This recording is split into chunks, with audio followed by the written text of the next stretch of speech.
Bro, help bro, Julian said, bursting into my apartment without knocking like he always did. I'm completely screwed. I looked up from my laptop, taking in his disheveled appearance. Hair sticking up in every direction, shirt buttoned wrong, that wild look in his eyes that meant he was either panicking or had consumed way too much caffeine. Probably both. What happened now? I asked, closing my screen. This was clearly going to require my full attention. Okay, so you know how I've been talking to that guy from the dating app? Blake. My stomach tightened at the mention of Blake, the way it always did when Julian talked about his dates. I'd spent the last 6 months perfecting my supportive best friend face while dying inside every time he mentioned someone new. Yeah, what about him? He wants to come over. Tonight. Like in 2 hours. Julian paced my living room like a caged animal. And my place is a disaster. I'm talking dirty dishes everywhere, laundry explosion. I'm pretty sure something in my fridge has achieved sentience. There's no way I can get it clean in time and still shower and look like I have my life together. So reschedule, I suggested, even though the thought of him with Blake made me want to punch something. I can't. I've already rescheduled twice because I got nervous. If I cancel again, he's going to think I'm not interested. Which I am. Very interested. He's hot and funny and has a real job with benefits and everything. Sounds perfect, I said flatly. Julian finally stopped pacing and looked at me. You okay? You sound weird. I'm fine. Just tired. I wasn't fine. I was the opposite of fine. But I'd been hiding how I felt about my best friend since our sophomore year of college, and I wasn't about to stop now. So what do you need from me? Can you help me clean my place? Please. I'm begging you.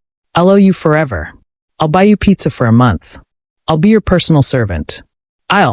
Okay, I interrupted, standing up. Let's go save your disaster of an apartment.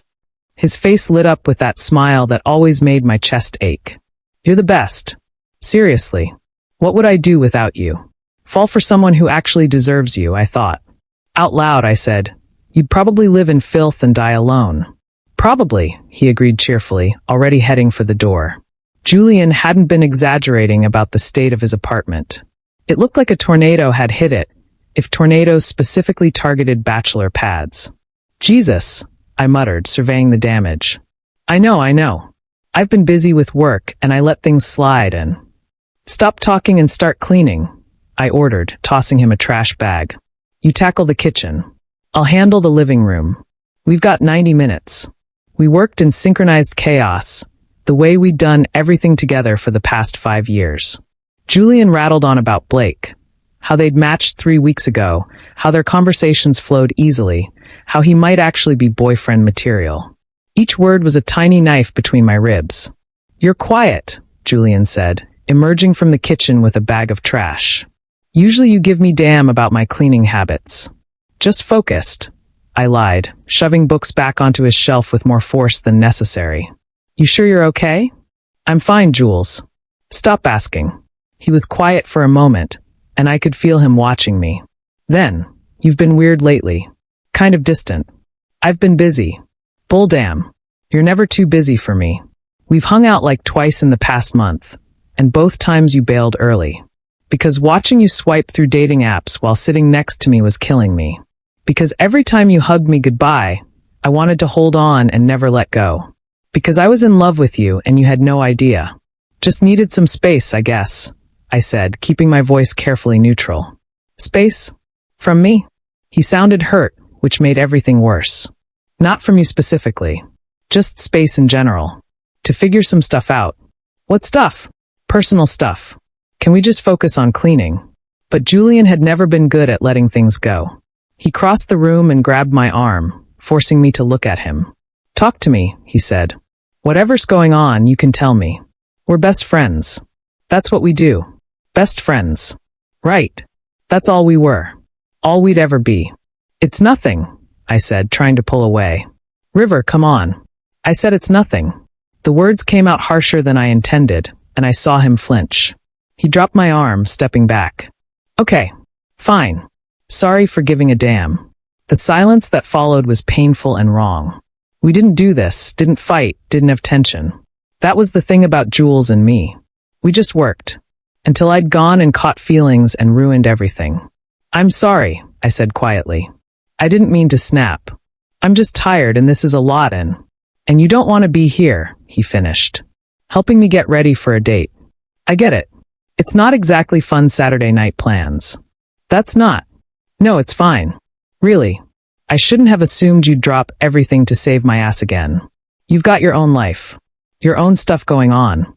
He grabbed another trash bag. You can go if you want. I'll figure it out. I should leave. Should take the out he was giving me. Instead, I heard myself say, I'm not going anywhere. You sure? Yeah. Let's finish this. We cleaned in uncomfortable silence, the easy rhythm from before completely gone.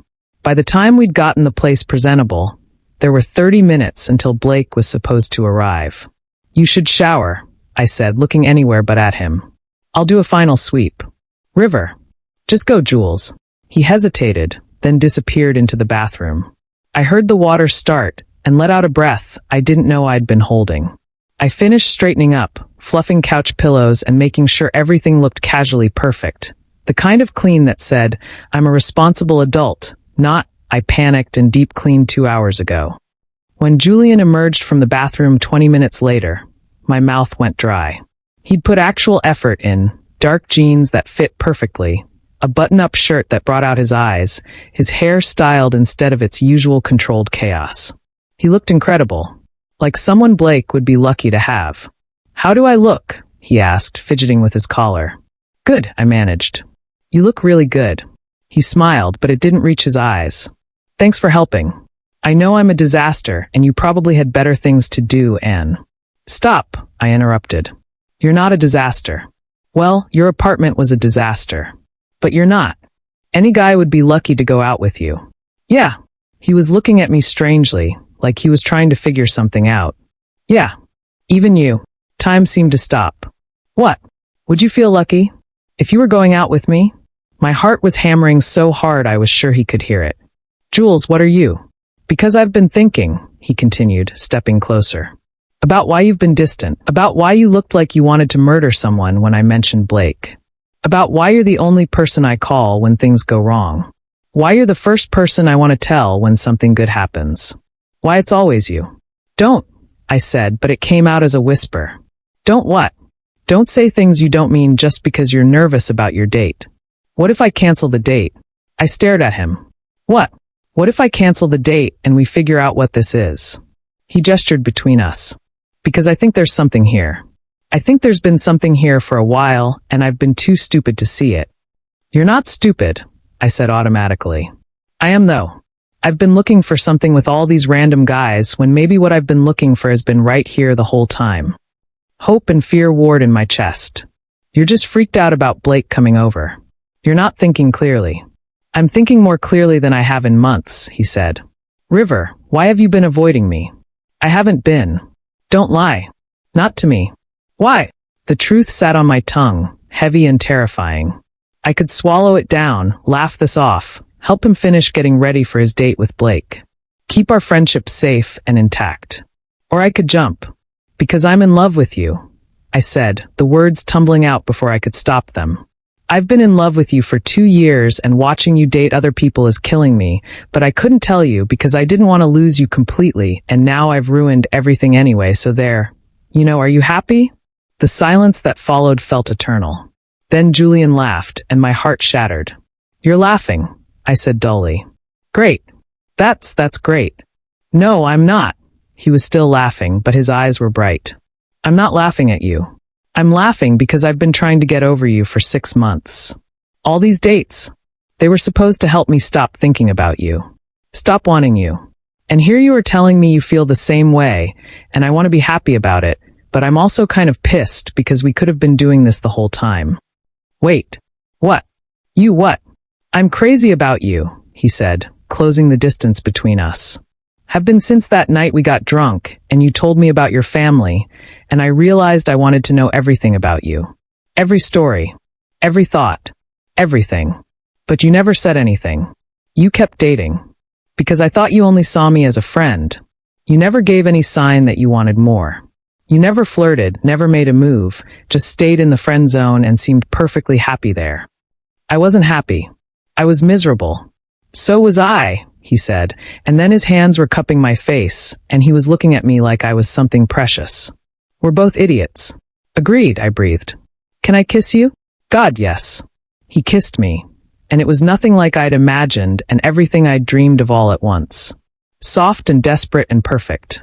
His hands tangled in my hair, and I pulled him closer, trying to pour 2 years of wanting into this one moment. When we finally broke apart, both breathing hard, he pressed his forehead to mine. So I should probably cancel on Blake, he said. Probably, I agreed. Though you did clean your whole apartment for him. I cleaned it with you. For you. Everything's always been for you. I just didn't realize it. That's really cheesy. Shut up, you love it. I do, I admitted. I really do. He kissed me again, slower this time, and I felt something in my chest unknot. All the months of hiding, of pretending, of watching him with other people. It was over. This was real. So what now? I asked when we came up for air. Now we order pizza, watch bad movies on my surprisingly clean couch, and make up for lost time. What about figuring everything out? What we are, what this means. We can figure it out as we go, he said. Together. The way we do everything else. Together, I echoed. I like the sound of that. Me too. He grabbed his phone. Let me just text Blake and... Wait. He looked up at me, concerned. What? Just thank you. For asking me to help. For needing me.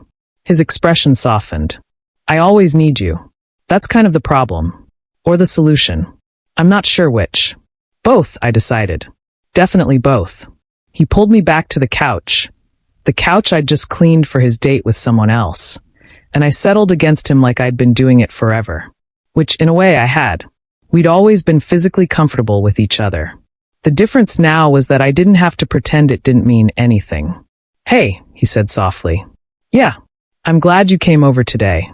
Even if it was to help me clean for another guy. That's a weird thing to be glad about. I'm glad because if you hadn't, I might never have figured this out. Might have gone on that date, kept trying to force something with people who aren't you. Might have lost the best thing in my life because I was too scared to see what was right in front of me. My throat was tight. You're not going to lose me. You're never going to lose me. Promise. Promise. He kissed my temple, soft and sweet, and we stayed like that, wrapped around each other on his newly clean couch, 2 years of missed opportunities finally giving way to something real. And when the pizza arrived an hour later, and we laughed about how we'd forgotten to actually order it, and he kissed me with tomato sauce on his lips, I thought about how he'd said, bro, help bro, and somehow led us here. To this moment. To us. To everything I'd been too afraid to reach for. Sometimes help comes in unexpected forms. Sometimes your best friend asks you to save them, and you end up saving each other. This was better than any date he could have had with Blake. This was everything.